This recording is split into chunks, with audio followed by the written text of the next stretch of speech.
একবার গোকুলে মা যশোদা শ্রীকৃষ্ণের খেলা দেখে এতটাই রেগে গেলেন যে লাঠি হাতে তার পিছু ধরে দৌড়াতে লাগলেন। কৃষ্ণ মায়ের ক্রোধ থেকে বাঁচতে বাঁচতে এক কুমারীর কুঁড়ে ঘরে পৌঁছলেন। কুমারী তখন মাটির হাঁড়ি বানাতে ব্যস্ত ছিলেন, কিন্তু কৃষ্ণকে দেখার সঙ্গে সঙ্গেই তিনি ভক্তিপূর্ণ মন দিয়ে কৃষ্ণের পায়ে পড়ে গেলেন। কৃষ্ণ কুমারীর কাছে বললেন, কুমারীজি, মা খুব রেগে আছেন, লাঠি হাতে আমার পিছু ধরছেন, দয়া করে আমাকে কোথাও লুকিয়ে দিন। কুমারীর সঙ্গে সঙ্গে বড় এক হাঁড়ির নিচে কৃষ্ণকে লুকিয়ে দিলেন।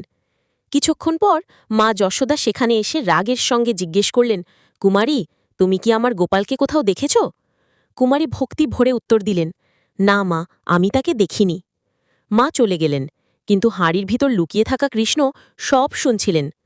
তখন তিনি কুমারীর কাছে বললেন, কুমারীজি, মা চলে গেলেন, এখন আমাকে বের করুন।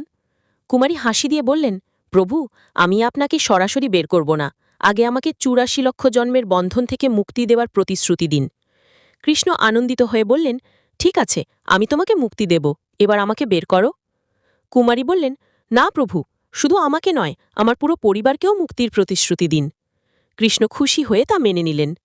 কুমারী আরও বললেন, প্রভু, আমার গাড়ির গাধারাও এই মাটি বহন করেছে যেখান থেকে এই হাঁড়ি তৈরি হয়েছে, তাদেরকেও মুক্তির প্রতিশ্রুতি দিন।